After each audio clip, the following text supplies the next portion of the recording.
simultaneous trigonometric equations. When more than one equations are given to us, we call them as simultaneous equations. And if those equations are containing some trigonometric variables, trigonometric ratios are there, then naturally we will term them as simultaneous trigonometric equations. And in this lecture we are going to solve such type of equations. So let me have the first example, which says sin theta is equals to 1 by root 2 and simultaneously cosine theta is equals to minus 1 by root 2. Sin theta is equals to 1 by root 2 at pi by 4. So I can say sin theta equals to sin by pi by 4, and following the concept of general solution for sin theta, I can say theta equals to n pi plus minus 1 raised to the power n into pi by 4. And simultaneously we people are having cosine theta equals to minus 1 by root 2. So I can say it is at 3 pi by 4. So using the concept of general solution, I must say theta equals to 2n pi plus minus 3 pi by 4. ये तो जो हमने निकाला है बच्चों, ये इनके general solutions हैं, इनके सामान्य हल हैं. जरा पर्टिकुलर सॉल्यूशंस निकाल कर देखें. जब मैंने यहाँ पर n की जगह 0 प्लेस करा तो मुझे मिल जाएगा पाई बाय 4, और जब मैं 1 प्लेस करूंगा बच्चों तो पाई माइनस पाई बाय 4 यानी कि 3 पाई बाय 4 होगा. इसी तरीके से यदि मैंने माइनस 1 प्लेस करा तो माइनस 1 प्लेस करने पर तो क्या होगा साहब, ये माइनस होगा और ये भी माइनस ही होगा, minus pi by 4 minus pi minus 5 pi by 4 होगा. और यदि मैंने इसमें सपोज 2 रख दिया तो 2 रख दूंगा तो 2 पाई प्लस पाई बाय 4 यानी कि 9 पाई बाय 4 आ जाएगा. इसी तरीके से बच्चों यहां पर जब मैंने n की जगह 0 प्लेस करा तो n की जगह 0 प्लेस करूंगा तो क्या आएगा, 3 पाई बाय 4 भी आएगा और माइनस 3 पाई बाय 4 भी आएगा. और 1 प्लेस करूंगा तो कितना होगा, 2 पाई में से 3 पाई बाय 4 जाएगा तो बच्चों आपको मिल जाएगा पाई बाय 4. और यदि मैंने 1 प्लेस करा तो 2 पाई माइनस 3 पाई बाय 4 और 2 pi plus 3 pi by 4 11 pi by 4 भी आ जाएगा. होप जो कैलकुलेशंस किए हैं वो सही किए हैं. अब जरा यहाँ पर गौर कीजिए बच्चों, जो वेरिएबल आपको इस इक्वेशन में दे रखा है वही वेरिएबल आपको इस इक्वेशन में दे रखा है. सो नेचुरल सी बात है बच्चों, थीटा की जो वैल्यू फर्स्ट इक्वेशन को सेटिस्फाई करेगी वही वैल्यू सेकंड इक्वेशन को भी सेटिस्फाई करेगी. थीटा का जो मान प्रथम समीकरण को संतुष्ट कर रहा है that should satisfy the second equation as well. ये तो हम समझ सकते हैं भाई. ऐसा तो है नहीं कि यहाँ पर थीटा है, यहाँ पर फाई है, यहाँ पर साई है. सेम वेरिएबल आपको दोनों जगह दे रखा है. तो थीटा की जो वैल्यू इस इक्वेशन को सेटिस्फाई करे वही वैल्यू इसको भी सेटिस्फाई, इसको भी संतुष्ट करनी चाहिए.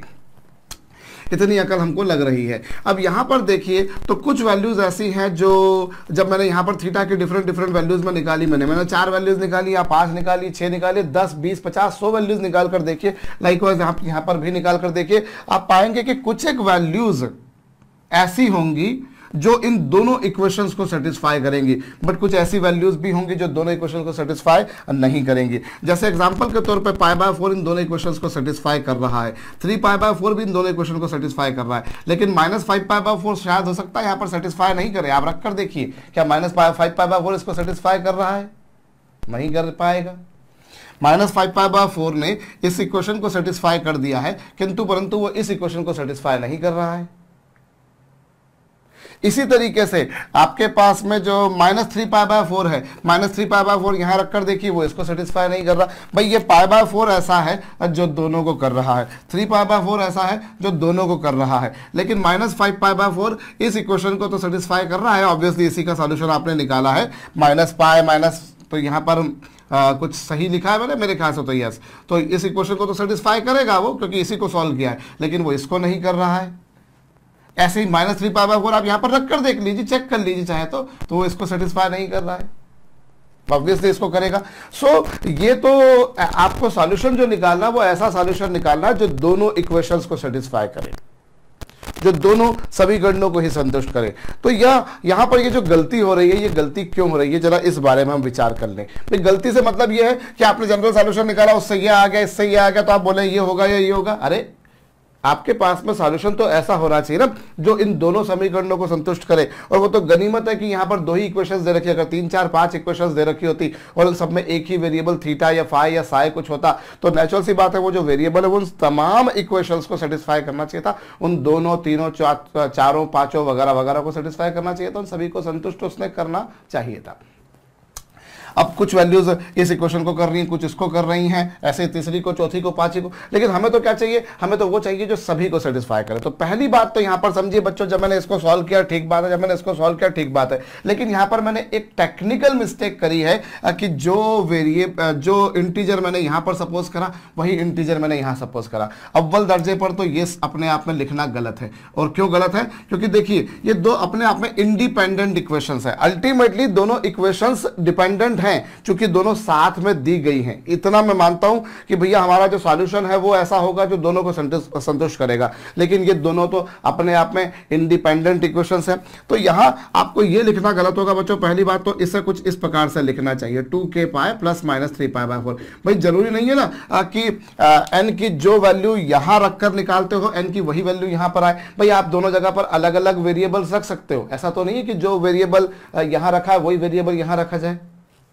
भाई इंटीजर वेरिएबल में बोल रहा हूं, इंटीजर की जो वैल्यू जैसे आपने यहां पर 0 रखी, 1 रखी, 2 रखी, हाँ यहां पर भी आप वही 0 1 2 रखोगे, लेकिन ऐसा जरूरी नहीं है कि हर बार जब यहां पर आपने 0 रखा तब ही यहां पर भी 0 रखोगे। यहां पर आपने 0 रखा, हो सकता है यहां पर आप 1 रखकर लाओ कोई वैल्यू, थीटा की जो वैल्यू यहां 0 रखकर आ रही है वो यहां पर हो सकता है 1 रखकर आ रही हो सकता है जो वैल्यू यहां 1 रखकर आ रही हो वो यहां 0 या -1 रखकर आ रही हो। इसलिए अव्वल दर्जे पर तो बात यह है कि हमने ये जो लिखा यही मैथमेटिकली कॉन्सेप्चुअली फंडामेंटली गलत है। जो इंटीजर आपने यहां सपोज करा वही इंटीजर यहां सपोज नहीं कीजिए, क्योंकि निश्चित बात है बच्चों थीटा की जो वैल्यू यहां आए वही वैल्यू यहां आना चाहिए। अब जब आपने ऐसा लिख दिया तो n की वैल्यू 0 रखकर थीटा अगर जो आ रहा है तो वही 0 रखकर ही यहां पर भी आना चाहिए, क्योंकि ये n आपस में एक जैसा ही हो गया।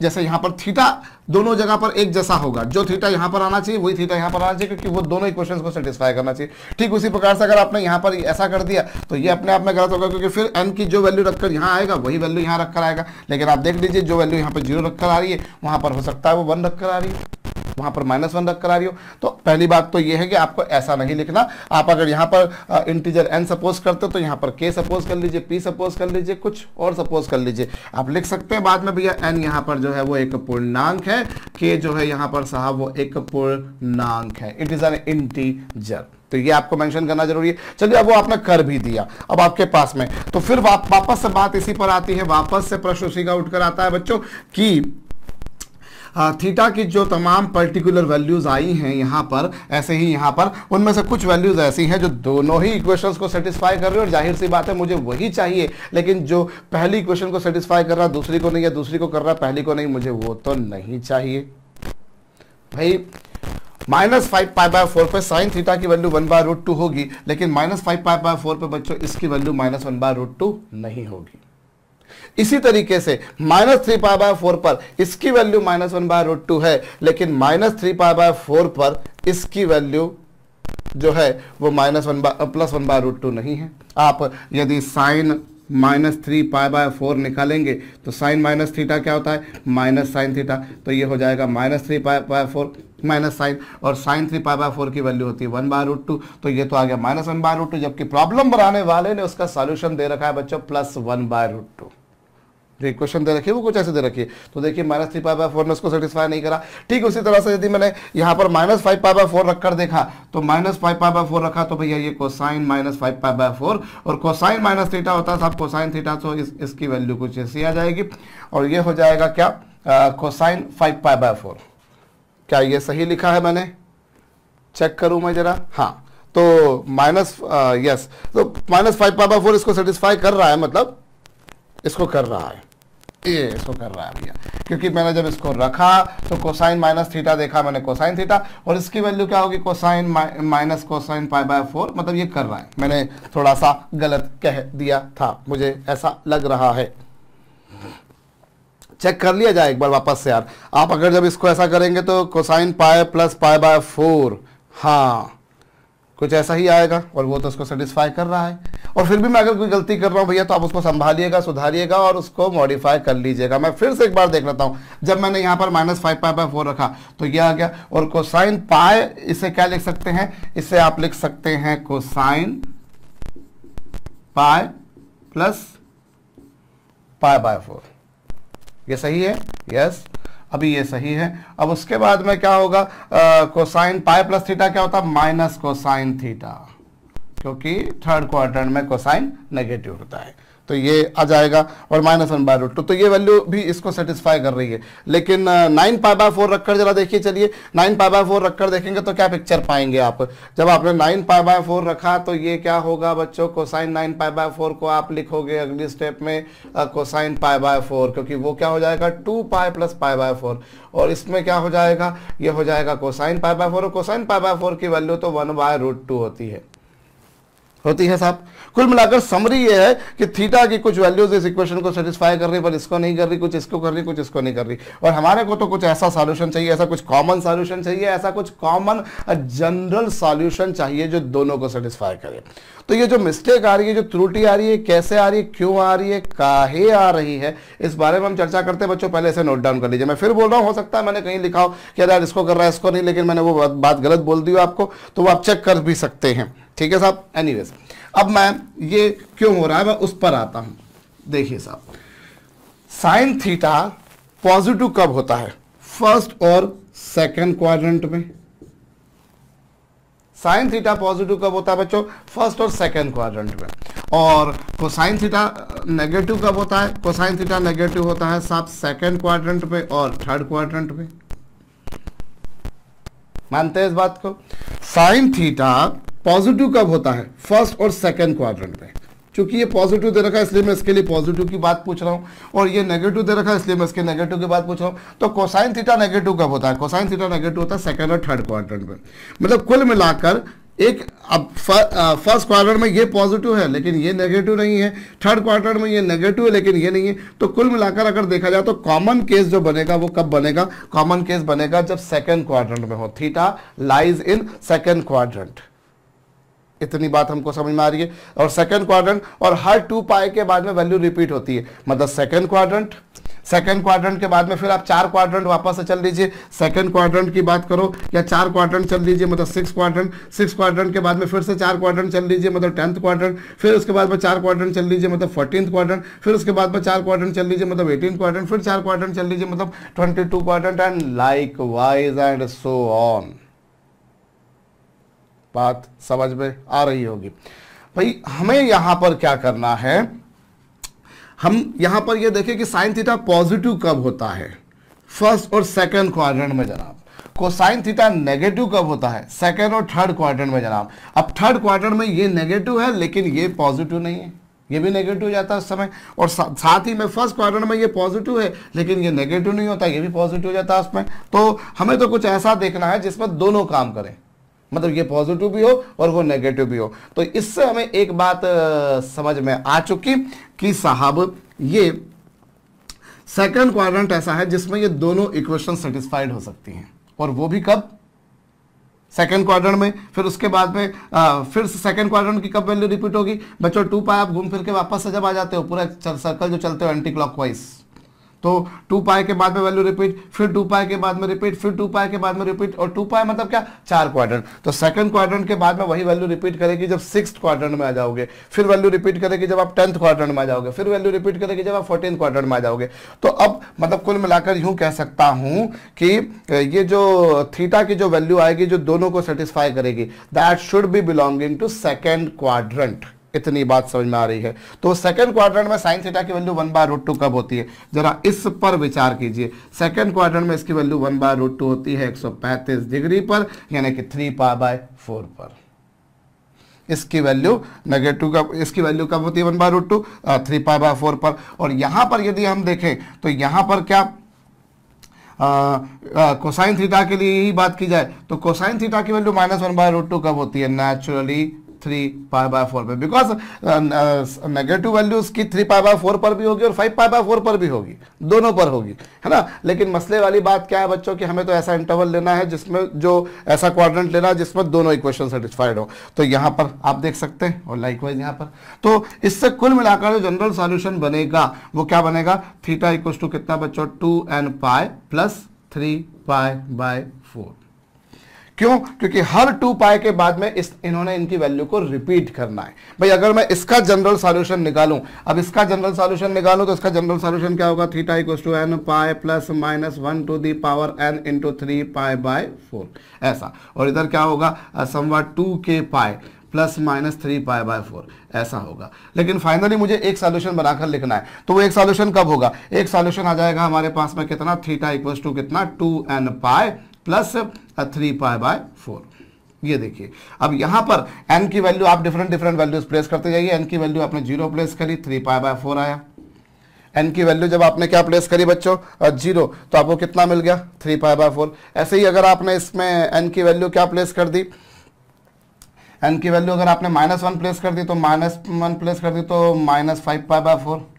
ये आ चुका। अच्छा एक मिनट, मैंने गलती कर दी थी कि पाई बाय 4 इसको सेटिस्फाई कर रहा है और इसको भी कर रहा है। कहाँ कर रहा है? आपके दिमाग में घंटी बजी होगी और मेरे दिमाग में थोड़ी सी देर से बजी।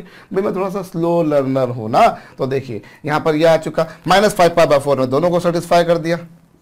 -5 पाई बाय 4 ने दोनों को सेटिस्फाई करा। वो हमने जो मैंने गलती करी थी बाद में रेक्टिफाई कर दी थी। देखो वो गलती रेक्टिफाई हो गई। और उसके बाद में अगर मैंने मान लीजिए यहाँ पर -2 रखा तो -4 दूनी 8 प्लस ये, तो -2 रखा, एक मिनट, तो -2 रखा तो -4 4 16 में से 3 गए तो 13 -13 पाई बाय 4। इस तरह से पिक्चर बनेगी आपके पास में। तो ये ऐसी वैल्यूज आ जाएंगी जो अब इस बार दोनों इक्वेशंस को सेटिस्फाई करेंगे, जो दोनों समीकरणों को संतुष्ट करेंगे। भाई हमें थीटा का वो मान ज्ञात करना है, थीटा के मान का व्यापक हल हमें ज्ञात करना है, जबकि वो दोनों ही समीकरणों को संतुष्ट करे, which is satisfying both the equations. इसलिए हमारे पास में क्या है भाई, इस इक्वेशन को सॉल्व करते तो ऐसी कुछ पिक्चर बन जाती, ऐसी कुछ पिक्चर बन जाती। पर मसला क्या था? मसला ये था जनाब कि वो दोनों ही समीकरणों को संतुष्ट करे। तो होप आपको ये बात समझ में आई है। भाई इसका जनरल सॉल्यूशन ऐसा बन जाएगा, इसका जनरल सॉल्यूशन ऐसा बन जाएगा। लेकिन आपके पास में तो क्या पिक्चर बनना चाहिए? जो दोनों को सेटिस्फाई करे। तो दोनों को सेटिस्फाई करे, इसलिए हमारे पास में क्या होगा? कुछ इस प्रकार से, क्योंकि हर 2 पाई के बाद में उसने अपनी वैल्यू को रिपीट करना है। तो पहली बार इनकी value same I 3 pi by 4 पर, फिर 2 पाई पर, फिर 2 पाई पर, फिर 2 पाई पर, फिर 2 पाई 2 पाई 2 पाई 2 पाई। आप एड ऑन करते जाइए, वैल्यूज सेम आती जाएंगी, रिपीट करती जाएंगी। होप आपको ये समझ में आया है। तो इसे जरूर जरूर जरूर नोट डाउन कर लीजिएगा साहब। यहां पर एक बात अब दिमाग में आती है, सर आपने साइन थीटा के लिए बताया था जो प्रिंसिपल वैल्यू होती है सर वो ना -π/2 से π/2 के बीच होती है, मतलब फोर्थ और फर्स्ट क्वाड्रेंट में होती है, मैं यूं कहूं दूसरी भाषा में।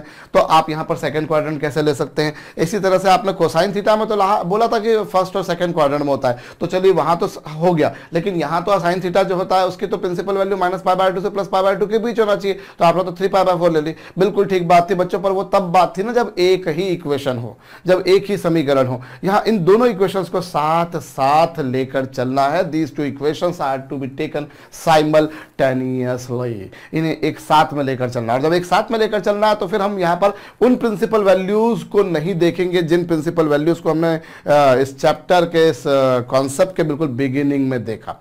हमें थीटा की इस बार वो वैल्यूज लेनी जो दोनों को सेटिस्फाई करें, जो दोनों को संतुष्ट करें। दोनों मतलब जो इक्वेशंस दे रखी है, अभी 2 दे रखी, मैं फिर बोल रहा हूं अगर 3 4 5 6 दे रखी हो तो सभी को सेटिस्फाई करें। तो मसला ये है कि हमें क्या करना पड़ेगा, हमें इस बार उस कॉन्सेप्ट को छोड़ना पड़ेगा कि साहब वो फर्स्ट या सेकंड फोर्थ क्वाड्रेंट की बात हो या -π/2 से +π/2 के बीच हो। क्योंकि मैं -π/2 से +π/2 के बीच में जब ले लेता, बिल्कुल ले लेता, पर दिक्कत ये थी कि वो इसको सेटिस्फाई नहीं कर रहा था, क्योंकि -π/2 से +π/2 के बीच में फोर्थ और फर्स्ट क्वाड्रेंट में कोसाइन थीटा तो पॉजिटिव होता है, नेगेटिव होता ही नहीं है। वो 1/√2 कब होगा? वो तो बात की बात होगा ही, नेगेटिव नहीं कभी, वो तो पॉजिटिव ही होगा। इसलिए आपको ये काम करना पड़ा। तो ये जरूर नोट डाउन कर लीजिए। और एक काम कीजिए, लगे हाथों एक और प्रॉब्लम सॉल्व कीजिए बच्चों, ये वाली।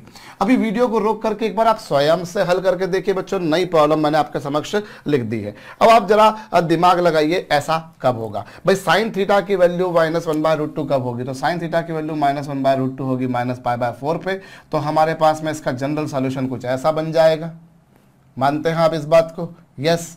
और इधर जो आएगा बच्चों वो π/4 होगा। तो ये लीजिए कुछ ऐसी पिक्चर बन जाएगी, ये पिक्चर बनेगी। अब मैं जब इनके जनरल सॉल्यूशन निकालूंगा तो पहली बात तो यही गलती कर दी कि जो वेरिएबल यहां पर लिया वही वेरिएबल यहां पर लिया। अब ऐसा है तो फिर एन की जो वैल्यू प्लेस करने पर आपको थीटा यहां पर मिले, भाई यहां पर थीटा है, यहां पर भी थीटा है, वो तो प्रश्न बनाने वाले ने दिया, वो आपके बस में नहीं था। उसने बोला थीटा, आपने भी बोला थीटा, उसने बोला थीटा, आपने भी बोला थीटा। लेकिन आपके दिमाग में क्या भाई ये आपने जो अपने मर्जी से घुसाया, इससे आप जरा देखिए n की वैल्यू जब 0 प्लेस करेंगे तो यहाँ पर क्या होगा, -π/4 आएगा, लेकिन यहाँ जब 0 प्लेस करेंगे तो आपको क्या मिलेगा साहब, +-π/4।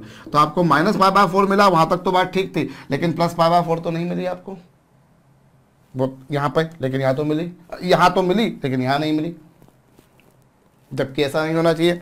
फिर इसके बाद में अगर आपने 1 प्लेस कर दिया तो 1 प्लेस करेंगे तो ये पाई प्लस माइनस माइनस प्लस हो जाएगा, और ये π/4 तो यहाँ पर आ जाएगा 5π/4, ये आ रहा है। और यहाँ पर 1 प्लेस करा तो 2π, ये आपके पास में जो आएगा यहाँ पर 5π/4 आएगा। जब आपने 1 प्लेस करा तो 5π/4 भी आया, और प्लस लेने पर 9π/4 भी आया। 1 माइनस प्लेस कर, भाई 1 प्लेस करा तो 2π प्लस माइनस π/4, तो अगर आपने माइनस रखा तो 5π/4 और प्लस रखा तो ये आ गया। देखिए आप अब थीटा की 0 वैल्यू प्लेस करने पर यहाँ पर आपको केवल -π/4 मिला, लेकिन यहाँ पर आपको क्या मिला, +-π/4। तो थीटा की n की जो वैल्यू प्लेस करने पर आपको यहाँ मिला वही यहाँ पर भी मिलना चाहिए था, ऐसा नहीं हो रहा। इसलिए दोनों के, चूंकि दोनों अलग अलग इक्वेशंस हैं, अल्टीमेटली उन दोनों का सॉल्यूशन एक ही है, उन दोनों समीकरणों का हल एक ही है, लेकिन चूंकि वो दोनों भिन्न इक्वेशंस है, these two are independent equations, these two are independent equations. So natural सी बात है कि जो वैल्यू यहां पर रखकर आना चाहिए वही वैल्यू यहां पर रखकर आना चाहिए, तो वैसा नहीं है।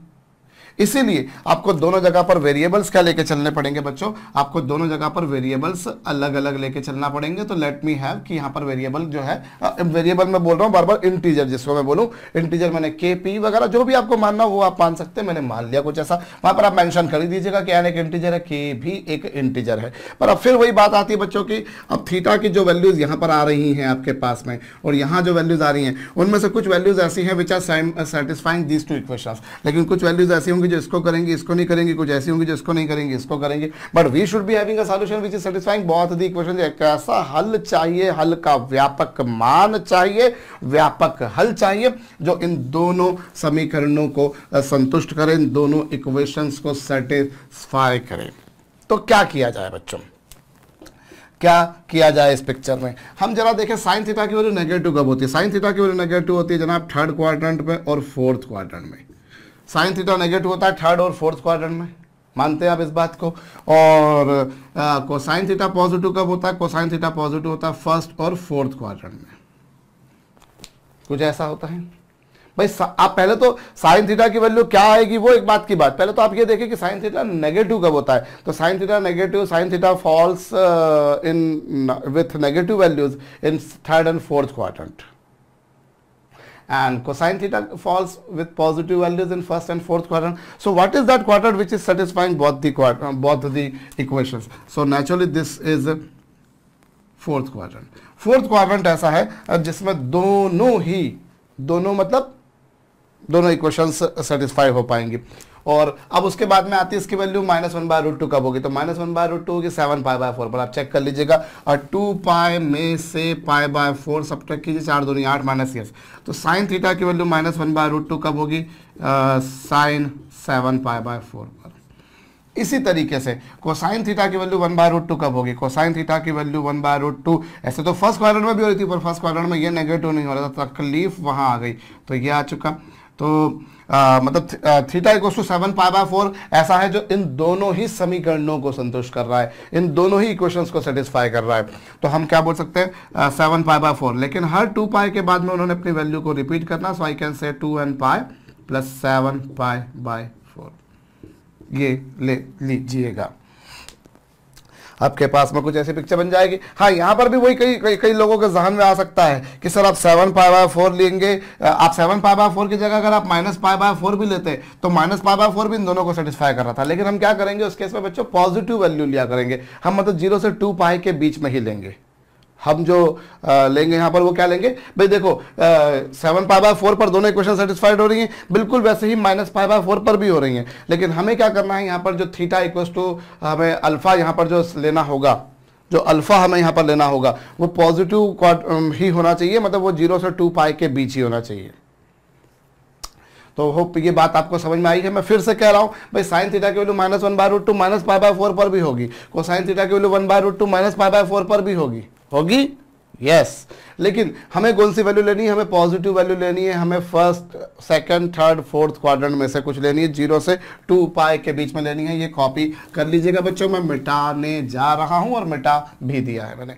अगली प्रॉब्लम आप देखिए बच्चों, tan theta equals to -1, tan theta बराबर -1 है और साथ ही में हमें दे रखा है बच्चों को sin theta is equals to 1/√2। तो चलिए साहब हम यहां पर अब ये काम भी किए लेते हैं। हमें क्या दे रखा है, tan थीटा इक्वल्स टू -1 और कोसाइन थीटा इक्वल्स टू 1/√2। तो tan थीटा इक्वल्स टू -1 क्या होगा बच्चों, tan थीटा की वैल्यू -1 होगी। अगर मैं इसके जनरल सॉल्यूशन की तरफ जाऊं तो वो होगी -π/4 पर। So I can say theta equals to साहब कितना, nπ प्लस अल्फा ये। और साथ ही में अगर इसके बारे में बोला जाए तो थीटा इक्वल्स टू कितना हो जाएगा, डायरेक्ट लिख दूं चलिए, 2nπ प्लस -π/4। और फिर वही बात होगी कि फिर n की जो वैल्यू रखकर यहाँ थीटा जैसा है बिल्कुल वैसा ही यहाँ पर आना चाहिए, जबकि आपको कुछ कुछ वैल्यूज सेम मिलेंगी, कुछ कुछ वैल्यूज डिस्टिंग्विश मिलेंगी, डिफरेंट मिलेंगी, और वो भी n की अलग अलग वैल्यूज को प्लेस करने पे मिलेंगी। इसलिए यहाँ पर वेरिएबल अगर n लिया है तो यहाँ वेरिएबल n मत लीजिए, यहाँ पर इंटीजर को कुछ और सपोज कर लीजिए साहब। अब यहाँ पर जब आपने 1 प्लेस करा तो आपको मिलेगा 3π/4, जब आपने 1 प्लेस करा तो आपको 3π/4 मिलेगा, जब आप 2 प्लेस करोगे तो आपको 5π/4 मिलेगा, जब आप 0 प्लेस करोगे तो आपको -π/4 मिलेगा एंड सो ऑन। अब ऐसे ही यहाँ पर आपने 0 प्लेस करा तो आपको π/4 भी मिला और -π/4 भी मिला। -π/4 इसको तो सेटिस्फाई कर ही रहा है ऑब्वियसली, बट ये इसको नहीं कर रहा। आप देखिए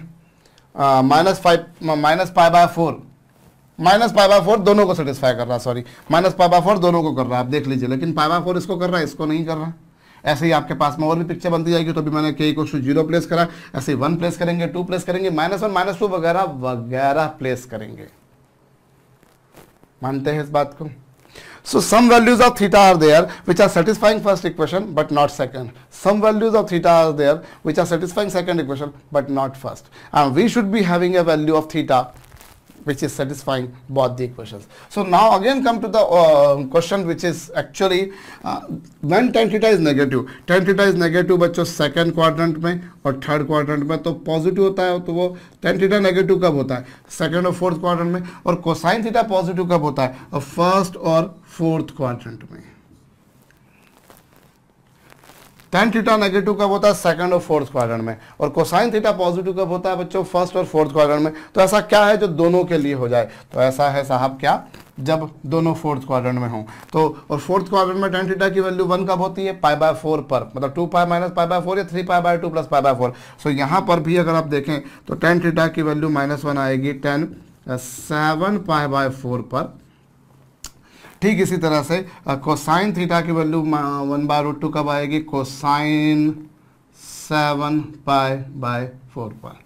ये लीजिए साहब। सो आपको क्या मिल जाएगा, 7π/4 इनका आया, लेकिन हर 2π के बाद में उन्होंने अपनी वैल्यू को रिपीट करना है। सो कुल मिलाकर ये हमारे समक्ष आ जाएगा। तो इस तरीके से अगर हमारे पास में कुछ साइमल्टेनियस इक्वेशंस है, वी हैव सम इक्वेशंस जो आपको एक साथ में दे रखे, तो किस तरीके से उनका हल निकाला जाता है, होप समझ में आया है। नोट डाउन कर लीजिएगा बच्चों। तो जो समरी बनकर आई है वो इन 3 प्रॉब्लम्स के बाद में, 3 क्यों, क्योंकि 2 तो दे रखी थी, तीसरी मैंने मर्जी से बना दी थी बच्चों।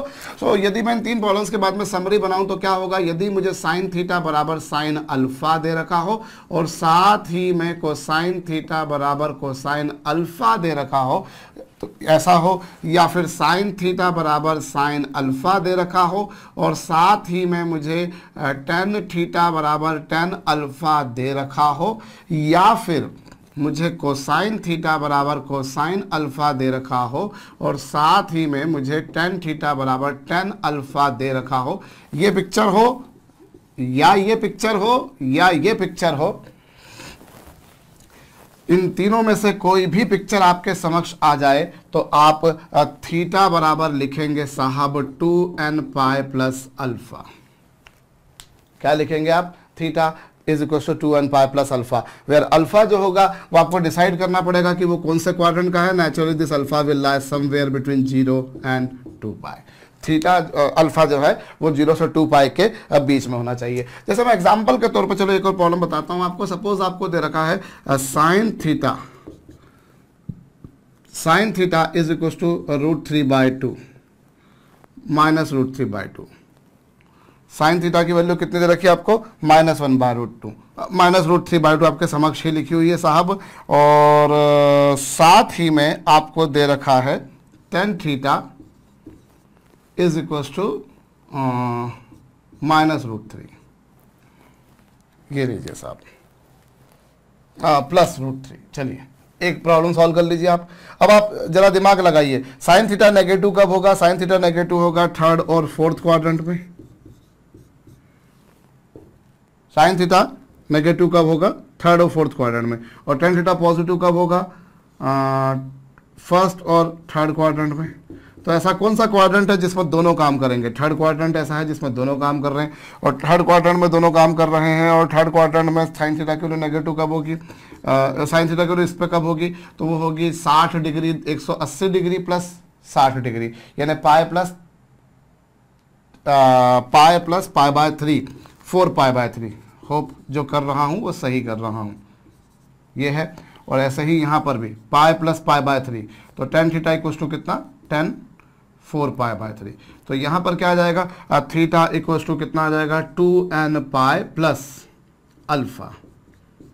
ये आपके पास में जनरल सॉल्यूशन ही लिखा है मैंने। इनमें से कोई भी पिक्चर हो, अल्टीमेटली इनका जनरल सॉल्यूशन यही होगा। और अल्फा जो होगा वो 0 से 2 पाई के बीच में हमको लेने का है। आपको ये कुछ मिल रहा है, आप देखिए।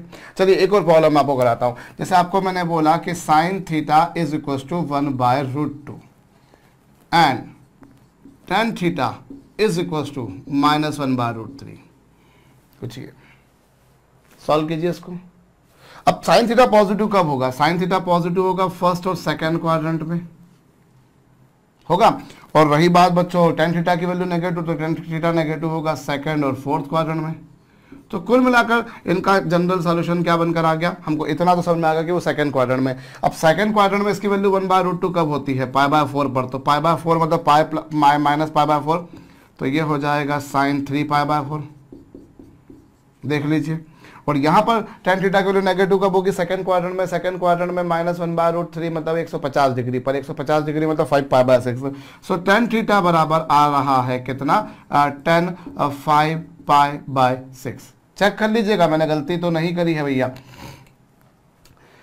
30 डिग्री मतलब पाई माइनस पाई/6, तो कुछ ऐसी पिक्चर बनकर आ रही है। यस। सो अब यहां पर देखिए, तो यहां पर तो ऐसा कुछ हो ही नहीं पाएगा भाई। ये हमने इस कंक्लूजन पर तो हम आ गए थे कि ये पॉजिटिव कब होगा और ये नेगेटिव कब होगा। तो ऐसा कौन सा कॉमन क्वाड्रेंट है जिसमें ये पॉजिटिव और ये नेगेटिव वैल्यूज अचीव करते हैं, अटेन करते हैं, एक्वायर करते हैं?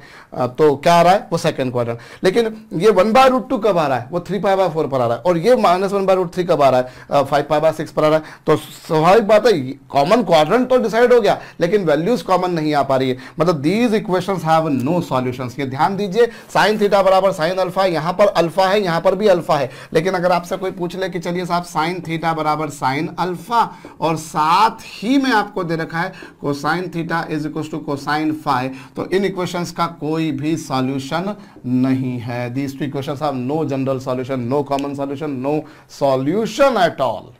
क्योंकि बात यह है ना कि जो थीटा वहां पर सेटिस्फाई करे वही यहां पर करना चाहिए। अब ऐसा तो नहीं हो रहा। तो ये एक बात ध्यान देने वाली बात है कि इधर अल्फा है तो इधर भी अल्फा होना, इधर अल्फा है तो इधर भी अल्फा होना। लेकिन यहाँ अल्फा दे रखा है, यहाँ फाई दे रखा है, यहाँ अल्फा दे रखा है, यहाँ साई दे रखा है। तो फिर तो इन समीकरणों का कोई हल होगा ही नहीं, क्योंकि हमें तो आदत पड़ गई है साहब कि थीटा बराबर 2n पाई प्लस अल्फा लिख देने का। लेकिन ये तो देख लो, जो अल्फा यहाँ पर है वही अल्फा यहाँ पर है कि नहीं भाई। आपको तो थीटा की वो वैल्यूज निकालनी है जो इन दोनों समीकरणों को संतुष्ट करे, सेटिस्फाई करे। होप आपको ये बात समझ में आई है।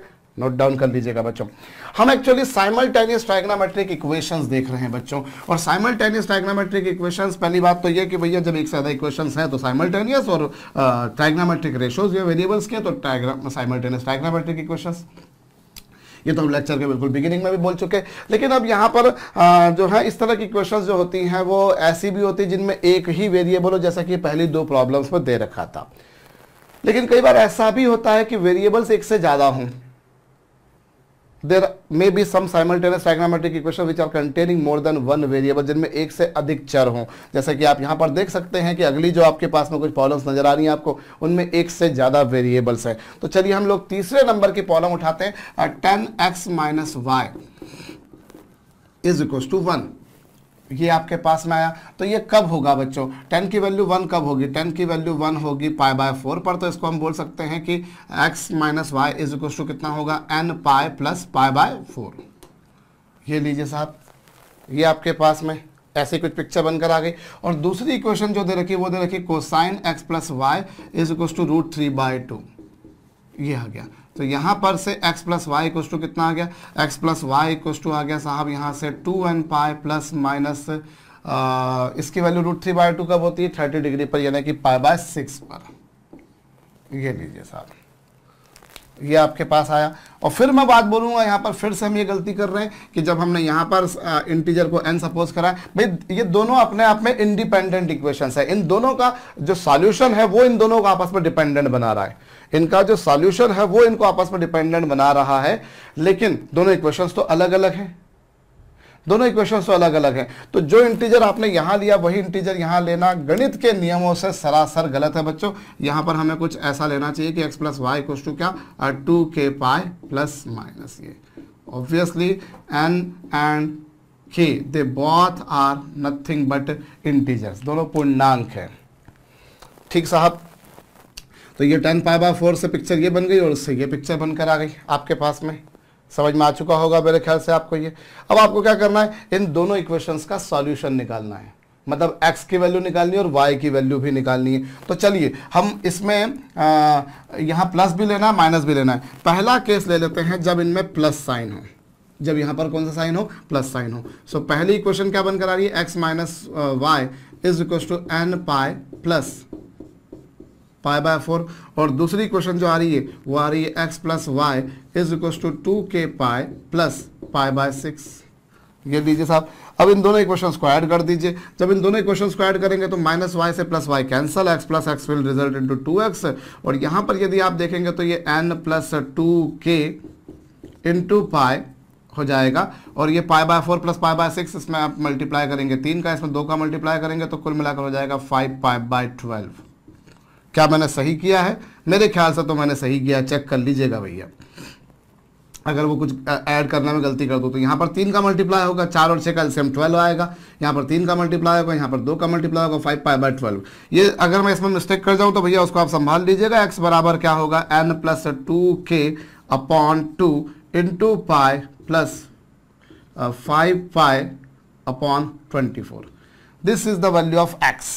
ये आपके पास में किसकी वैल्यू आई बच्चों? ये x की वैल्यू आ गई, जैसा कि आप पा रहे हैं। ये हो गया। और दूसरा केस आपके पास में क्या होगा? सेकंड केस आपके पास में होगा जब आपने यहाँ पर नेगेटिव वैल्यू ली। भाई देखिए, ये इक्वेशन तो सरासर एक ही तरीके से बनकर आ गई, लेकिन इस इक्वेशन में तो दो अलग अलग केसेस है ना। So when I am going to take negative value then that condition what happens बच्चों, जब मैं नेगेटिव वैल्यू लूंगा तो सेकंड वाली जो इक्वेशन है वो x plus Y is equal to क्या होगा बच्चों? 2k pi minus pi by 6।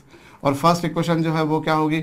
x minus Y is equal to कितना? n pi plus pi by 4। ऐसी कुछ पिक्चर बन रही है। अभी माइनस कर दीजिए तो ये माइनस माइनस ये ऐसी हमारे पास में पिक्चर बनकर आ जाएगी। और फिर क्या होगा? x से x इस बार कैंसिल हो जाएगा और ये हो जाएगा 2y इज इक्वल टू कितना? 2k minus n into pi. और यहाँ पर मेरे ख्याल से ये 5 पाई बाय 12 आएगा। आप चेक कर लीजिएगा भैया, ये गलती मैं कर जाऊँ तो ये क्या होगा? 2k minus n upon 2 whole into pi minus 5 pi by 24। ये आ चुका। अब एक्चुअली क्या है? n एक इंटीजर है जैसा कि वहां पर लिखा हुआ है, k भी एक इंटीजर है जैसा कि वहां पर लिखा हुआ है। सो ऑब्वियसली 2k भी एक इंटीजर होगा, that will result into an even integer. वो एक इवन इंटीजर हो जाएगा। इतना तो मैं समझ सकता हूं कि वो एक पूर्णांक हो जाएगा, है ना भैया। ये एक इंटीजर था, ये एक इंटीजर था, तो फाइनली जो न्यूमरेटर आएगा वो एक इंटीजर ही होगा। तो x इक्वल टू क्या हो जाएगा? x इक्वल टू हमारे पास में जो है समवाट कुछ ऐसा आ जाएगा p बाय 2 प्लस ये लीजिए साहब, ये पिक्चर बनेगी obviously where p is an integer, क्योंकि n plus 2k will result into an integer. तो हमने इसको एक नया इंटीजर p सपोज कर लिया। ऐसे ही यहाँ पर ये अपने आप में एक इंटीजर बन जाएगा, एक इंटीजर बन जाएगा भाई। 2k एक इंटीजर होगा, 2k में से n को सब्ट्रैक्ट करोगे तो भी एक इंटीजर आएगा, और इंटीजर अपॉन 2 जो होगा वो मैं नहीं जानता कि क्या होगा, वो डिपेंड करेगा ना इंटीजर अपॉन 2। अगर इंटीजर वो एक इवन नंबर रहा तो वो अपॉन 2 कर दोगे तो वो डिवाइड हो जाएगा, लेकिन अगर वो ऑड रहा तो वो डिवाइड करने पर वो इंटीजर नहीं बन पाएगा, वो फ्रैक्शनल आएगा, वो डेसिमल में आएगा। सो इसको मैं कुछ नया वेरिएबल नाम देता हूँ, नया इंटीजर नाम देता हूँ m। सो ये कुछ हमारे पास में ऐसी पिक्चर बन जाएगी। यहाँ पर हम बाद में लिख देंगे कि m जो है भैया वो भी एक पूर्णांक है। तो इस तरीके से हमारे पास में जनरल सॉल्यूशन आ जाएगा, इस तरीके से हमारे पास में इसका व्यापक हल आ जाएगा। मेरे कैलकुलेशंस अगर गलत हो, मैं बार बार आपसे कह रहा हूँ, उसको आप रेक्टिफाई कर लीजिएगा। फंडामेंटली कॉन्सेप्चुअली मैं गलत नहीं होगा, ये मेरा आपसे वादा है भैया। माइनस प्लस की गलतियाँ, कैलकुलेशन की मिस्टेक करना तो मेरी बचपन से आदत है और जब तक जीवित हूँ करता रहूँगा। 4th नंबर की प्रॉब्लम हमारे पास में जो दे रखी बच्चों, x plus y equals to 2π/3 और sine x is equals to 2 sine y। Again we are having 2 equations. पहली इक्वेशन ट्राइग्नोमेट्रिक तो नहीं है, लेकिन दूसरी इक्वेशन तो है साहब। तो एक काम करिए, पहली इक्वेशन से आप y की वैल्यू निकाल दीजिए, वो आ गई 2π/3 माइनस एक्स। y की वैल्यू 2π/3 माइनस एक्स आ गई। सेकंड इक्वेशन जो दे रखी है आपको, sine x is equals to 2 sine y, उसमें y की जगह पर आप रख दीजिए 2π/3 माइनस एक्स। फायदा ये हो गया इससे बच्चों कि हमारे पास में जहां दो वेरिएबल्स हम काम कर रहे थे x और y में, so we have reduced these two equations into the equation of a single variable. Here you see. सो ये आपके पास में आ चुका बच्चों। पहली इक्वेशन से आपने y की वैल्यू निकाली, that you placed into the second equation, ये आपके पास में है। और साइन a माइनस बी क्या होता है बच्चों, साइन a माइनस बी होता है sine a cos b minus cos a sine b। Sine a minus B क्या होगा बच्चों, sine a cos b minus cos a sine b हो जाएगा, आप ये देख सकते हैं। और उसके बाद में क्या होगा साहब, ये है साइन x और ये 2 टाइम्स ऑफ साइन 2π/3 की वैल्यू कितनी होगी साहब, साइन 2π/3 की वैल्यू होती है +√3/2 इंटू कोसाइन एक्स। और कोसाइन 2π/3 की वैल्यू -1/2, तो -1/2 से तो वो प्लस हो जाने वाला और ये कुछ ऐसा बन जाएगा। और यहाँ पर 2 से इसका जब मल्टीप्लाई करेंगे तो ये 2/2 वो तो कैंसिल ही हो जाएगा, दिख रहा है, स्पष्ट रूप से दिख रहा है। साइन इक्वल टू कितना होगा बच्चों, √3 cos x और प्लस यहाँ पर फिर से साइन x आ जाएगा। साइन x तो cancel. Solving this will give you cos x is equal to 0। cos x equal to 0 कब होता है बच्चों, π/2 पर। तो यहाँ पर x की वैल्यू कितनी आ गई साहब, 2nπ प्लस माइनस π/2। ये आपके पास में x की वैल्यू आई है। तो y की वैल्यू क्या होगी, y की वैल्यू होगी साहब 2nπ माइनस एक्स, और माइनस एक्स यानी क्या, 2nπ प्लस माइनस π/2। तो ये आपके पास में x का जनरल सॉल्यूशन आ गया, ये y का जनरल सॉल्यूशन आ गया। एक बार प्लस देंगे, एक बार माइनस देंगे, y की दो वैल्यूज आएंगे। आप लिख दीजिएगा चाहे तो बाद में, क्या यानी कि इंटीजर है, पूर्णांक है। तो चलिए साहब, अभी ऐसा, अब यहाँ पर ऐसा नहीं होगा कि यहाँ इंटीजर अलग है, यहाँ इंटीजर अलग है, क्योंकि ये दोनों डिपेंडेंट है ना, डिपेंडेंट है आपस में। कैसे डिपेंडेंट है, क्योंकि वही x की वैल्यू आपको यहाँ रखनी है, जो x की वैल्यू आपने निकाली वही x की वैल्यू यहाँ रखेंगे। तो जो यहाँ जब ये रखेंगे तो ऐसा का ऐसा n ही यहाँ पर रखा हुआ आएगा। ऐसा तो नहीं है कि n की जगह वहाँ पर k रख देंगे। भाई आपने x की जो वैल्यू रखी यहाँ पर निकाली वही वैल्यू आप यहाँ पर जाकर माइनस करेंगे। तो ऐसा नहीं कि x का मान गया आया था तो यहाँ पर आप जब माइनस करने गए तो उसको 2k पाई या 2m पाई या 2p पाई कर दिया, ऐसा करेंगे नहीं। भाई जो निकाला वही रखेंगे। तो वो इस बार ये जो दोनों आएंगे वो दोनों सेम वेरिएबल सेम इंटीजर लेकर आएंगे। मेरे कहने का आशय क्या है, आपको समझ में आया होगा, नोट डाउन कर लीजिएगा बच्चों। और जाहिर सी बात है, जब हमको साइमल्टेनियस इक्वेशंस दे रखी with more than one variables, then we will try to make them reduce into the single variable. हम लोग लीनियर इक्वेशंस से ये सब चीजें करना देखे थे और वैसा ही हम लोग करते आ रहे हैं। चलिए अगली प्रॉब्लम जो है साहब वो क्या है, sine X plus sine Y equals to 1 और cosine 2x minus cosine 2y is equals to 1। दोनों ही 1 है, तो दोनों ही 1 दे रखे हैं आपको। ये आखिरी में 1 लिखा हुआ भैया, ठीक है। मैं इसलिए बोल रहा हूँ आखिरी में 1 लिखा हुआ क्योंकि कुछ कुछ लोगों की स्क्रीन से वो बाहर हो जाता है। जो मेरा एक्सपीरियंस रहा है मैं उस आधार पर बोल रहा हूँ। तो चलिए अभी आपके पास में क्या, कोसाइन 2x, अगर आप देखें सेकंड वाली जो इक्वेशन है, कोसाइन 2x को आप लिख सकते हो 1 माइनस 2 साइन स्क्वायर x लिख सकते हो, और इसको क्या लिख सकते हो, 1 माइनस 2 साइन स्क्वायर y लिख सकते हो, बिल्कुल लिख सकते हो, इज इक्वल टू 1। ये लीजिए साहब, वेल एंड गुड। अब यहाँ से आपके पास में क्या है, 1 से 1 तो कैंसिल हो गया और 2 कॉमन निकाल देंगे तो आपको मिल जाएगा sine square Y minus sine square X is equal to 1। बेचारे ने हमारा क्या बिगाड़ा है, वो तो वैसा का वैसा ही रहेगा। और ए स्क्वायर माइनस बी स्क्वायर क्या होता है, ए स्क्वायर माइनस बी स्क्वायर होता है ए minus B into A plus B. A square minus B square होता है ए minus B into A plus B. Hope आपको ये बात भी समझ में आ रही है। ये आ चुका बच्चों। और यहाँ पर जब आपने ये sine X plus sine Y की वैल्यू तो आपको दे रखी तो 1, तो sine X plus sine Y की वैल्यू यहाँ से आप रख दीजिए यहाँ पर, तो ये 1 हो जाएगा। 1 तो कोई फर्क नहीं पड़ेगा। इससे आपको क्या मिल गया बच्चों, sine Y minus sine X is equal to 1/2। भाई 2 से डिवाइड कर देंगे ना तो ये पिक्चर बनकर आ जाएगी। सो आपके पास में एक इक्वेशन ये बनकर आ गई और एक इक्वेशन तो आपको बनाने वाले ने दे रखी है। और बनाने वाले से क्या भैया आपको उससे क्या शिकायत करना, उसे जो दे दिया वो दे दिया। अब तो आपको उसको रेक्टिफाई मॉडिफाई करना है। ये आपके पास में आ चुका। दोनों इक्वेशंस को आप साथ में ऐड कर देंगे। जब आप ऐड करेंगे तो साइन एक्स से साइन एक्स कैंसिल, आपको साइन वाई मिल जाएगा। साइन वाई की वैल्यू आपको मिल जाएगी 3/4। 3/2 आएगा तो साइन वाई की वैल्यू कितनी आ जाएगी, 3/4 ही आएगी, क्योंकि 2 साइन वाई इक्वल्स टू 3/2। तो ये साइन वाई की वैल्यू 3/4 कब होगी, साइन वाई की वैल्यू 3/4 होगी साहब साइन ऑफ, इसे हम लिख सकते हैं साइन इनवर्स 3/4। तो यहाँ से y की वैल्यू कितनी आ जाएगी, n pi plus minus 1 raise to the power ये। और जब माइनस करेंगे इस इक्वेशन में से इसको माइनस करेंगे तो आपको मिल जाएगा साइन एक्स की वैल्यू 1/4, साइन एक्स की वैल्यू 1/4। तो x की वैल्यू कितनी मिलेगी बच्चों, आपको x की वैल्यू जो है यहाँ पर sine x is equal to क्या होगा, साइन ऑफ साइन इनवर्स 1/4। तो x इज इक्वल टू कितना, x is equal to k pi plus minus 1 to the power n। और एक मिनट, यहाँ क्या लिखेंगे आप, साइन इनवर्स लिखेंगे 3/4, ये देखिए। और यहाँ पर साइन इनवर्स 1/4। अब यहाँ पर आपने इन दोनों को जैसे ये एक इक्वेशन अलग सॉल्व करिए और वो एक इक्वेशन अलग सॉल्व करिए, इसलिए यहाँ पर जो वेरिएबल लेंगे वही वेरिएबल वहाँ पर भी लेंगे क्या, ऐसा नहीं है। इस बार अलग वेरिएबल लेंगे। इंटीजर में वेरिएबल बार बार मेरे मुंह से निकल जाता है, बट वो आप अलग अलग लेंगे। तो होप आपको ये बात समझ में आई है। इसे आप जरूर जरूर जरूर कॉपी कर लीजिएगा। भाई हमने यहाँ पर क्या करा, हमने यहाँ पर जो है कॉस टू थीटा को किसमें चेंज कर दिया, 1 माइनस 2 साइंस का थीटा। ये 1 1 कैंसिल हो गया, इन दोनों में से 2 कॉमन निकल कर आ गया। a minus B into A plus B, यहाँ से ये वैल्यू 1 थी तो ये आपके पास में ये आ गया। और एक इक्वेशन आपको ऑलरेडी दे रखी थी, जब दोनों इक्वेशंस को ऐड करा तो ये दोनों आपस में cancel, 2 sine Y equals to 3/2, तो आपके पास में ये आ गया, मतलब ये कुछ और ऐसे कुछ ये। जब सब्ट्रैक्ट करेंगे तब ये पिक्चर बनकर आ जाएगी। चलिए मैं नेक्स्ट प्रॉब्लम उठाने जा रहा हूं, यानी कि 6ठे नंबर की प्रॉब्लम मैं उठाने जा रहा हूं। और 6ठे नंबर की प्रॉब्लम क्या है बच्चों, sine square x plus sine square y equals to 1/2 और x minus Y is equals to 4π/3।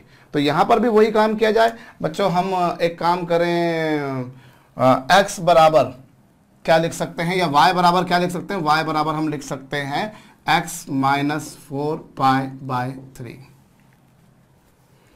X बराबर क्या, y बराबर क्या, x माइनस 4π/3। चलिए तो ये आपके पास में क्या है, sine square x plus sine square y, और y की वैल्यू कितनी, ये लीजिए। और इज इक्वल टू कितना साहब, इज इक्वल टू 1/2, ये लीजिए। ये कुछ पिक्चर बनकर आ गई आपके पास में। अब आप चाहें तो इसको एक ही वेरिएबल में, मतलब इसको लीनियर इक्वेशन में भी चेंज कर सकते हैं। ये क्या होगा, 1 माइनस कॉस 2x अपॉन 2, और ये क्या होगा 1 minus cos 2 times of x, और x का काम यहाँ पर x माइनस 4π/3 कर रहा है, अपॉन 2 इज इक्वल टू 1/2। ये कैंसिल हो गया और ये 1 प्लस 1 कितना हो गया, 2 minus cosine 2x minus cosine 2x minus 8π/3। ये लीजिए साहब, कुछ ये पिक्चर बनकर आ रही है। और उसके बाद में आप क्या कर सकते हो, अगली स्टेप में आप इस 1 को आप इधर ले आइए, 1 को आप इधर ले आइए, तो ये क्या हो गया कोसाइन 2x और ये कोसाइन 2x माइनस 8π/3 और ये हो जाएगा सॉल्यूशन। अब कोई बहुत बड़ा काम नहीं है क्योंकि ये 1 और cos c plus cos d की आइडेंटिटी लगाएंगे तो क्या होगा 2 cos c प्लस d/2। जब आप c प्लस d/2 करेंगे तो ये 2x प्लस 2x माइनस 8π/3 और होल अपॉन 2 होल 8/2। तो ये क्या हो जाएगा जब आपने इसको हल करा तो ये क्या पिक्चर बनकर आएगी 4x/2 मतलब 2x बचेगा माइनस 4π/3 बचेगा और फिर इसमें से इसको माइनस करेंगे 2x में से 2x माइनस 8π/3 करेंगे तो ये 8π/3 और अपॉन 2 यानी 4π/3 तो ये कोसाइन 4π/3 ये पिक्चर बनकर आ गई साहब। और कोसाइन 4π/3 की वैल्यू क्या होगी, कोसाइन 4π/3 की वैल्यू होगी माइनस कोसाइन π/3 और कोसाइन π/3 यानी माइनस 1/√2। तो चलिए ये क्या हो गया 1 इज इक्वल टू क्या 2 times of cosine 2x minus 4π/3 और इसकी वैल्यू माइनस 1/√2 आ रही है भैया। अगर वैल्यू गलत प्लेस करें तो उसको आप रेक्टिफाई कर लीजिएगा और इस तरीके से आपको क्या मिल गया cosine 2x minus 4π/3 is equal to -1 जो कि मैं लिख सकता हूं कोसाइन पाई और इस तरीके से 2x माइनस 4π/3 को आप लिख सकते हैं क्या 2n pi plus minus pi. ये देखिए और फिर प्लस लेंगे माइनस लेंगे, यहां से x की वैल्यू निकालेंगे और x की जो वैल्यूज निकालेंगे उसे यहां रख देंगे तो आपको y मिल जाएगा भैया। यहां से x की जो वैल्यूज आई सॉरी भैया x की जो वैल्यू आई वो यहाँ रख देंगे तो यहाँ से आपको y मिल जाएगा। ऑब्वियसली चूंकि यहाँ पर x और y आपस में इस तरह से डिपेंडेंट हैं, इस तरीके से निर्भर हैं, तो इसीलिए दोनों में इंटीजर जो चलेगा, दोनों में जो हम n लेकर चला करते हैं वो सेम ही चलेगा।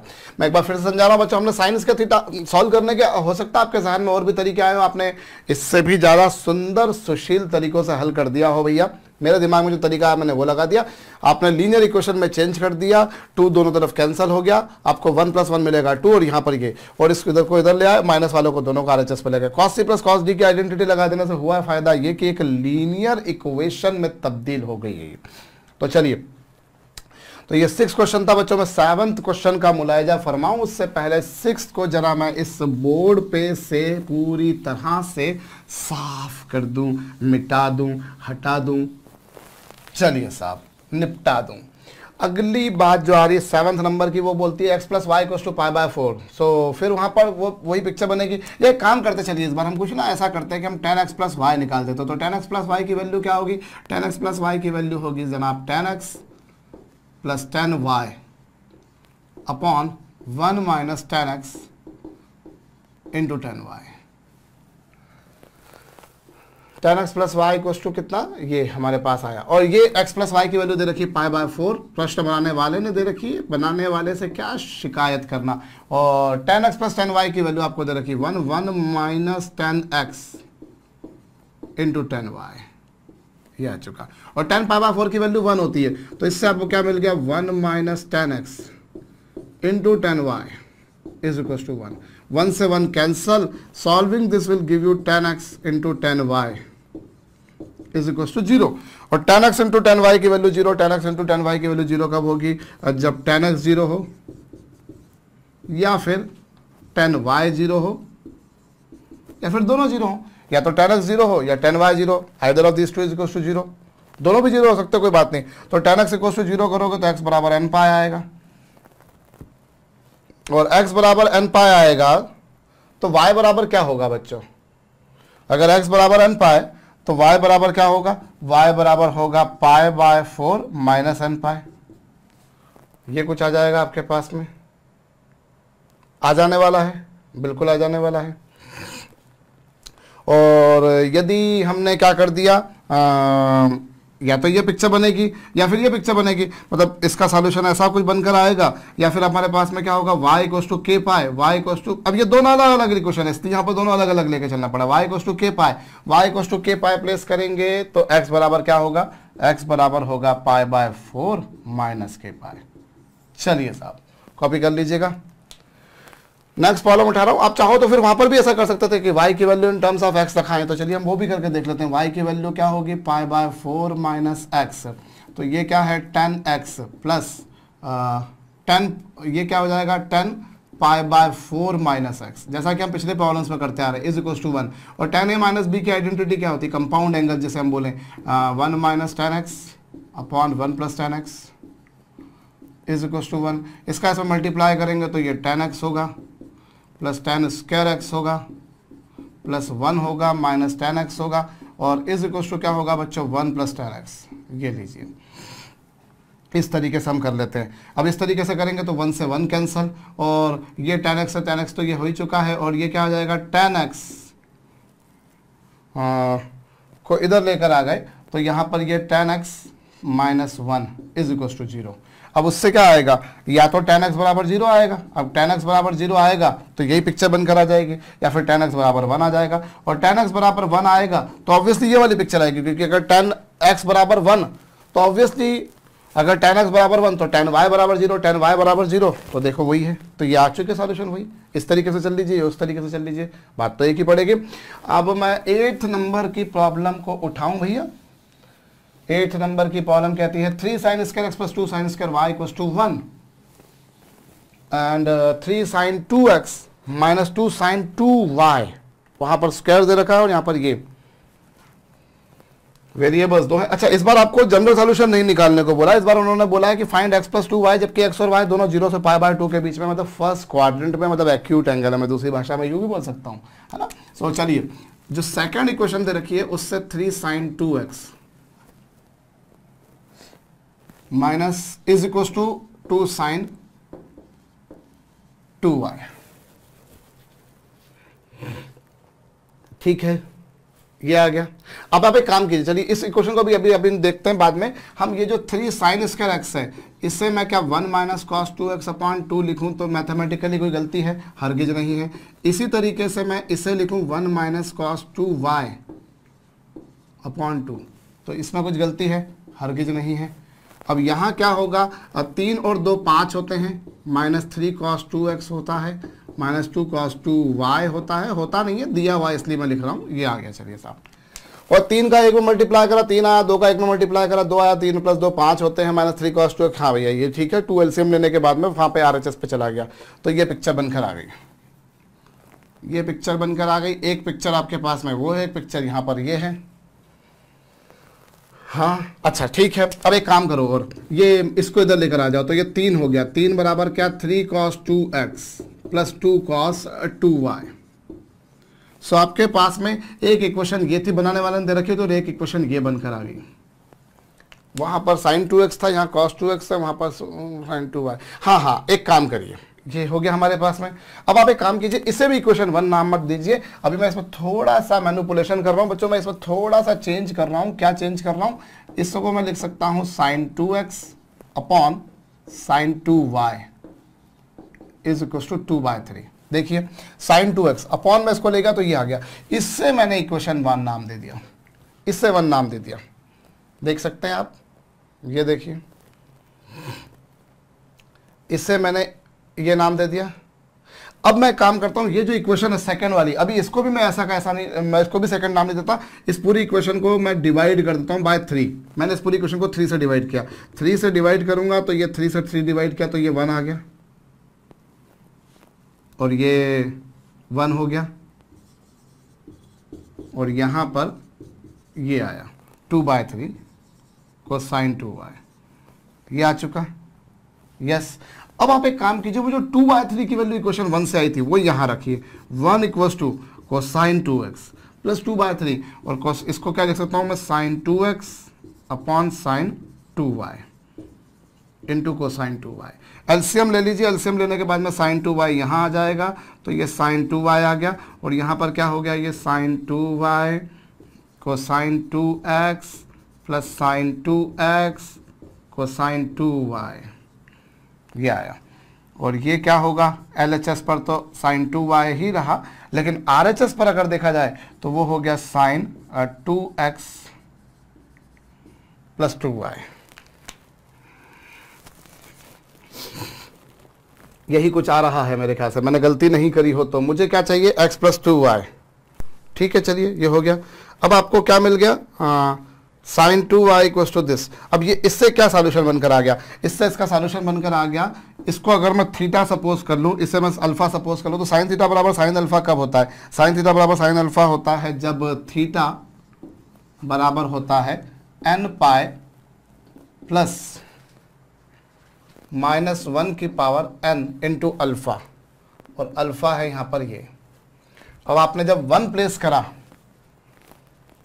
जब आपने क्या प्लेस करा,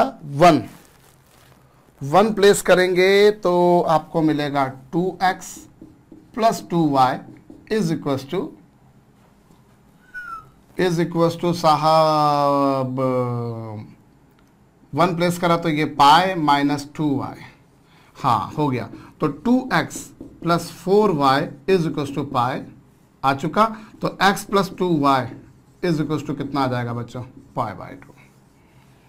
x plus 2y is equal to कितना आ गया, पाई बाय 2। ठीक है, हो गया साहब। हमने क्या कर दिया साहब, मैं आपको फिर से रिपीट कर देता हूं, वो जो साइन स्क्वायर x दे रखा था उसे कोसाइन की लीनियर फॉर्म में चेंज कर दिया, इसे कोसाइन की लीनियर फॉर्म में चेंज करा, सिंपल मैथमेटिक्स लगाया, 2 को इधर ले गए, 5 में से 3 2 गए 3 आया। इस पूरी इक्वेशन जो आई थी इसको 3 से डिवाइड कर दिया, जिससे आपके पास में क्या हो गया, और ये जो 2/3 की वैल्यू मैंने वहां से ले जाकर यहाँ पे रखी, और उसके बाद में मैंने यहाँ पर फार्मूला लगाया, मतलब इन दोनों का एलसीएम लिया, तो यहाँ पर इसका मल्टीप्लाई हो गया यहाँ पर ये, और sign A cos B plus cos A sine B क्या होता है, साइन ए प्लस बी। और साइन थीटा बराबर साइन अल्फा कब होता है बच्चों, जब थीटा बराबर क्या हो, n प्लस -1 to the power n into alpha. तो होप ये समझ में आया है आपको, कर लीजिएगा नोट डाउन। चलिए नेक्स्ट प्रॉब्लम जो मेरे समक्ष आई है, मैं उस पर विचार कर लूँ। r sine theta equal to √3 और r plus 4 sine theta equal to 2 into √3+1, और थीटा निकालना, जबकि थीटा आपको दे रखा 0 से 2 पाई के बीच में। तो चलिए निकाल लेते हैं साहब। एक काम कीजिए, पहली मतलब r से अपने को कोई इंटरेस्ट नहीं है, तो r की वैल्यू को भाड़ में जाने दो, काहे अपना समय बर्बाद करो। तो r इक्वल टू कितना साहब, √3 by sine theta, sine theta से डिवाइड कर दिया, साइन थीटा से डिवाइड कर दिया, तो ये आ गया हमारे पास में। निश्चित रूप से साइन थीटा से डिवाइड किया है तो साइन थीटा की वैल्यू 0 नहीं होना चाहिए, क्योंकि डिनोमिनेटर कैन नेवर बी 0। तो ये आपके पास आया। अब ये क्या होगा, सेकंड इक्वेशन में रखिए r की value √3 upon sine theta plus 4 sine theta is equal to कितना, 2√3 + 2। ये लीजिए भाई, पहली इक्वेशन से r की वैल्यू निकाल के उसे दूसरी इक्वेशन में रखा, तो ये हो गया 4 sine square theta minus 2√3 minus 2 whole multiplied with sine theta plus √3 equal to 0। भैया ये 4 साइन स्क्वायर थीटा माइनस 2√3, ये इसको इधर लेकर आएंगे तो ये पिक्चर बनेगी, प्लस ये। अब यहाँ से 4 sine square theta minus 2√3 sine theta minus 2 sine theta plus √3 is equal to 0। अब यहाँ से क्या कॉमन आ गया बच्चों, 2 साइन थीटा कॉमन आ गया, 2 साइन थीटा कॉमन आ गया, तो 2 साइन थीटा माइनस √3, -1 कॉमन निकाल दिया तो 2 साइन थीटा माइनस √3। तो ये क्या आ गया बच्चों, साइन थीटा की वैल्यू आ जाएगी 1/2 और √3/2, और साइन थीटा की वैल्यू 1/2 कब होगी बच्चों, π/6 पर, और साथ ही में कब होगी, साइन थीटा की वैल्यू √3/2 कब होगी, साइन π/6 और साथ में π/3। चलिए अब आपको तो लेकिन यहाँ पर जनरल सॉल्यूशन निकालने, तो सॉरी पर्टिकुलर सॉल्यूशन निकालने, तो ये आपके पास में आएगा -1 to the power n into π/6, और यहाँ पर क्या होगा n pi plus -1 to the power n into π/3। और हम अगर देखेंगे तो n की वैल्यू 0 प्लेस करेंगे तो ऑब्वियसली π/6 आएगा, फिर 1 प्लेस करेंगे तो क्या हो जाएगा 5π/6 हो जाएगा, बाकी रखोगे तो वो बाहर चला जाएगा, क्योंकि फिर वो तो फर्स्ट और सेकंड क्वाड्रेंट में पॉजिटिव होता है, थर्ड फोर्थ में तो नेगेटिव हो जाना है, तो रखने से कोई सेंस ही नहीं है भाई। 2 ही बार 0 से 2 पाई के बीच में वो ये वैल्यू एक्वायर कर पाएगा। इसी तरीके से यहाँ पर रखेंगे तो एक बार +0 रखा तो ये आएगा, और 1 रखेंगे तो पाई माइनस π/3 यानी कि 2π/3। हाँ ठीक है, तो ये वैल्यूज आ गई, क्योंकि हमें पर्टिकुलर वैल्यूज निकालनी थी। चलिए अगला प्रश्न ये ना कि 10वें नंबर का जो प्रश्न है भैया, दशम क्रमांक का प्रश्न कहता है कि इन दोनों कर्व्स का हमें पॉइंट्स ऑफ इंटरसेक्शन निकालने, मतलब नेचुरल सी बात है, पॉइंट ऑफ इंटरसेक्शन के कोऑर्डिनेट्स निकालने। दो कर्व, आप जब दो इक्वेशंस को साइमल्टेनियसली सॉल्व करते हो, whenever you are solving two equations simultaneously, तो इसका मतलब क्या होता है बच्चों, जब दो समीकरणों को एक साथ हल किया जा रहा है तो उसका अर्थ, तात्पर्य, अभिप्राय, मतलब ये होता है कि वो दोनों कर्व जहां कहीं एक दूसरे को इंटरसेक्ट करेंगे तो आप उसका पॉइंट ऑफ इंटरसेक्शन निकाल रहे हो। भाई आपके पास में एक कर्व ये है और दूसरा कर्व सपोज कीजिए आपके पास में ये है। अब ये दोनों कर्व ने जहां एक दूसरे को इंटरसेक्ट किया, आप उनके इंटरसेक्शन पॉइंट्स निकाल रहे हो, उनके इंटरसेक्शन पॉइंट्स के कोऑर्डिनेट्स निकाल रहे हो। दो इक्वेशंस को साइमल्टेनियसली सॉल्व करने का मतलब ये होता है। तो एक काम कीजिए, y बराबर cos x और y बराबर sin 3x है। सो y की वैल्यू यहां से निकाल के यहां रखिए। जब यहां से निकाल के यहां रखेंगे तो क्या होगा भाई, आपको मिल जाएगा sin 3x बराबर cosine x, sin 3x बराबर कोसाइन x। अच्छा ये भी दे रखा है कि x की वैल्यू -π/2 से π/2 के बीच होना चाहिए, तो कोई बात नहीं साहब, ये sin 3x है और इसको मैं क्या लिख सकता हूँ, इससे मैं RHS जो है उसे मैं ऐसा लिख सकता हूँ। तो ये क्या होगा, थीटा बराबर n π plus -1 to the power n into alpha, और अल्फा चा मान ये आहे भैया, ये आपके पास में आ जाएगा। और एक बार प्लस, एक बार n को एक इवन नंबर मानिए, n को अगर जब आप एक इवन नंबर मानेंगे तो 3x बराबर क्या होगा, 3x बराबर होगा 2m π, और इवन नंबर मानेंगे तो ये प्लस हो जाएगा π/2 माइनस x, और ये आ जाएगा आपके पास में 4x इज इक्वल टू कितना, 2m π प्लस π/2। ये आपके पास में कब आया, जब आपने प्लस साइन लिया, इवन नंबर लिया, इवन नंबर लिया तो इससे x की वैल्यू कितनी आ जाएगी, इससे x की वैल्यू आ जाएगी m/2π प्लस π/8। अब आप m की अलग अलग वैल्यू प्लेस करते जाइए। भाई 2m एक इवन नंबर है, m तो कुछ भी हो सकता है, m एक इवन नंबर भी हो सकता है, ऑड भी हो सकता है, होगा एक इंटीजर, ये अवश्यम भावी है, बिल्कुल शाश्वत सत्य है। तो आप एक बार क्या प्लेस करेंगे, जब आपने 1 प्लेस करा तो π/2 प्लस π/8, वो तो हरगिज अलाउड नहीं है। क्यों नहीं, क्योंकि π/2 तक ही जाना है। तो एक बार आप -1 प्लेस करिए, -1 प्लेस करेंगे तो -π/2 प्लस π/8 विल रिड्यूस इनटू 4 में से ये गए तो -3π/8। तो ये x की वैल्यू आई है, ये आपके पास में x की वैल्यू आई है। तो y की वैल्यू क्या होगी, y की वैल्यू आप वहां रखेंगे तो भैया जैसे एक पॉइंट आपके पास में क्या आया, -3π/8 कोसाइन -3π/8। ये बात सही है कि कोसाइन -3π/8 की वैल्यू कोसाइन 3π/8 के बराबर होगी। क्यों, क्योंकि cosine minus theta cosine theta होता है। तो आपके पास में ये आया कब, जब इवन नंबर लिया, और n बराबर जब आपने ऑड नंबर लिया 2m+1 लिया, तो ऑड नंबर लेंगे तो क्या होगा, ऑड नंबर लेंगे तो ये नेगेटिव हो जाएगा। तो ये 3x बराबर क्या हो जाएगा, 2m+1 into pi. Odd number लेंगे तो ये माइनस का हो जाएगा, ये प्लस का हो जाएगा, और इससे 2x बराबर कितना आ जाएगा बच्चों, 2x बराबर आ जाएगा 2m+1 multiplied with pi minus π/2। और फिर यहाँ से x की वैल्यू कितनी आएगी, 2m+1 upon 2 into pi minus π/4। अब आप वैल्यूज प्लेस करते जाइए, 0 प्लेस करिए, 0 प्लेस करेंगे तो π/2 माइनस π/4, यस 0 प्लेस करेंगे तो π/2 माइनस π/4 यानी π/4 आएगा। फिर एक बार 1 पुट करेंगे तो पिक्चर गलत बन जाएगी, और -1 पुट करेंगे तो -1 पुट करेंगे तो माइनस π/2 माइनस π/4। ये वैल्यूज आपको रख कर देखना पड़ेंगे भैया। मैं एक बार फिर से समझा रहा हूं भैया, हम जब दो इक्वेशंस को साइमल्टेनियसली सॉल्व करते हैं तो उसका बेसिकली मतलब ये होता है कि हम क्या करते होते हैं, उनके इंटरसेक्शन पॉइंट्स के कोऑर्डिनेट्स निकालते हैं। साइमल्टेनियसली जब सॉल्व कर रहे हैं तो उन दोनों इक्वेशन से रिप्रेजेंटेड कर्व्स के पॉइंट्स ऑफ इंटरसेक्शन हम निकालते हैं। यही उसका सीधा सिंपल मीनिंग होता है।